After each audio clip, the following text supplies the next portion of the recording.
Hello mga ka-idol, mayroon na naman tayong bagong i-review. Ito ay ang 24 hours time switch.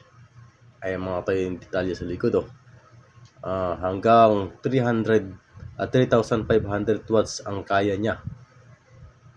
60 Hz to 20 to 40 volts. Ay mga ka-idol, may sa gilid meron siyang switch. Ayan. Pag yung switch niya pag nakataas, ibig sabihin yung I na yon, klaro ba? Yan, ibig sabihin naka-manual, direct to 20, continuous yung power. Pag nakababa siya, yan na yung function ng ating timer.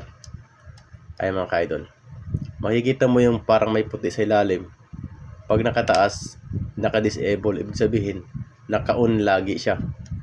Tapos pag nakababa, lumalabas yung parang kuntil na yon.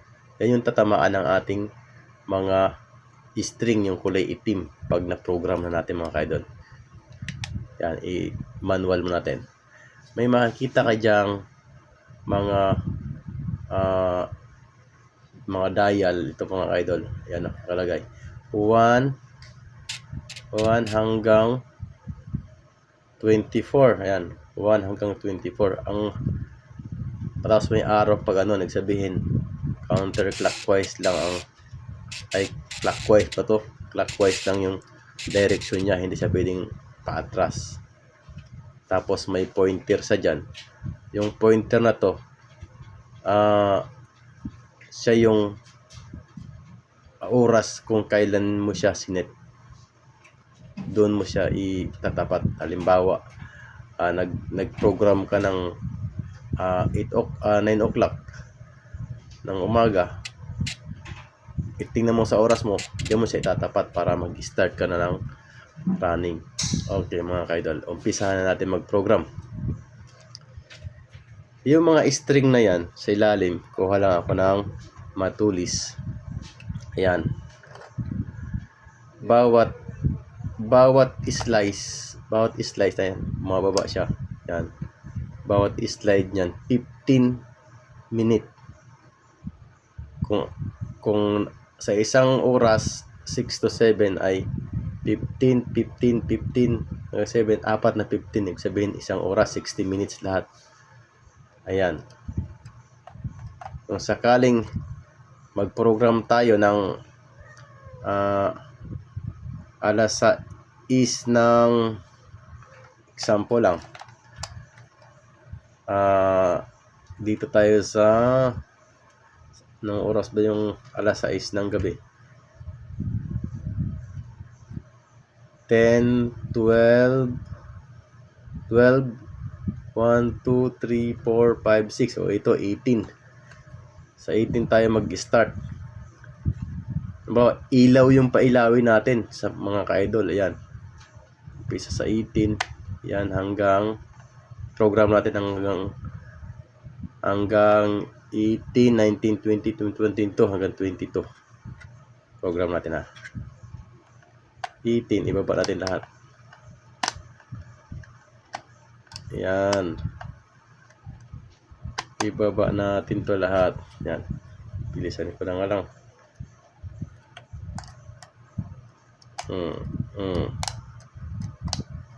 Yan, hanggang 22. Ibig sabihin mga ka-idol, pag nakababa na yan, ayan, makikita mo yung orange na yan, nakababa siya. Yan, nakababa na. Ibig sabihin, pag once na sinaksak mo yung ilaw dyan, umpisa sa 18 hanggang 22, buhay na yung ilaw mo. Yan, buhay na siya. Buhay na yung ilaw mo. Kaya ibig sabihin naka-on to siya. Ito yung magti-trigger ng switch natin doon sa itong puti na yan. Itong puti na to mga ka-idol sa ilalim. Sana ba yun? Di makita. Ayan, nakatago pala kasi naka-manual. Yan mga ka-idol. Yan. Yan yung magti-trigger niyan. Halimbawa, Pag minonol ikot natin yan, pagdating ng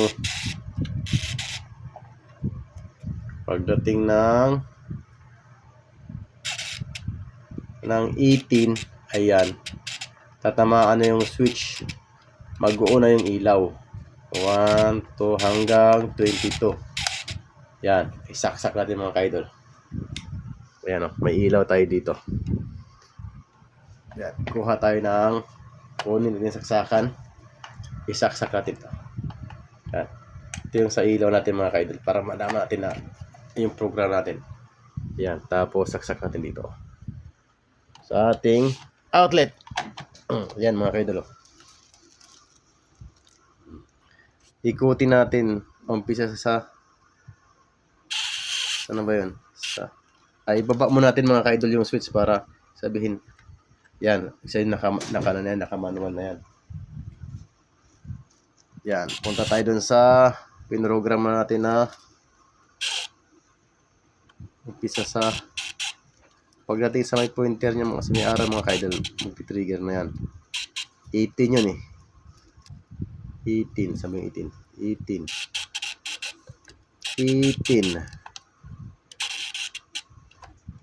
Yan.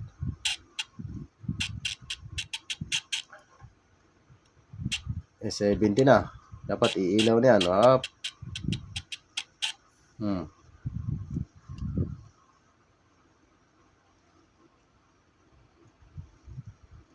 Ay, naka-off pala yung switch.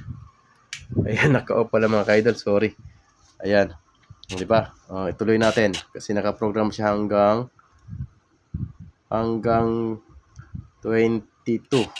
Pagdagdag ng 22 sa may arrow ay mamamatay na siya. Ayun, no? Patay na mga kaidol. Dito natin. Pagdating ng 18, mag-uuna siya. Kasi yung program natin 18 hanggang 22. Ayan na. Pang! Di ba mga kaidol? Hanggang 22 ang kailaw siya. Pagdating ng lagpas 22, mag-off na. Okay. Ganun lang kadali mga ka-idol mag-program. Tapos para gumana nga ang inyong timer sa eksaktong oras, kung kailan yung sinet, doon mo siya itatapat sa araw na yon. Halimbawa, ang oras ngayon ay 1 o'clock ng hapon. 1 o'clock ng hapon. Halimbawa lang mga kaidol, ilagay natin sa 13. Yan yung oras ngayon ng relo mo. Pag naglagay ka na sa 13, bang! Ayan, mag-uumpisa ng countdown yan pag sinaksak mo na doon sa outlet. Ayan, ganyan yung purpose ng 24 hours mga kaidol. Tapos, ikaw gusto, basta pag once na nakababa tong mga slice niya, itong mga slice niyan, masyadong madilim, ilawan natin mga kaidol. Hugutin ko lang para maliwanag. Ayan, masyado na maliwanag. Ayan, basta itong mga slide na ito mga kaidol, ayan, nabababa yan. Ano? Pag once na nakita mo tong orange na yan, sabihin naka-on yan. Yan, mga orange na yan. To. Ayan. Ayan. Sabihin naka-on yan. Basta isang slice, 15 minute ang bilang. Sa isang oras, may 4 na slide. Bali, 4 na 15, 60 minute, isang oras. Okay mga ka-idol, sana maliwanagan. Thank you for watching.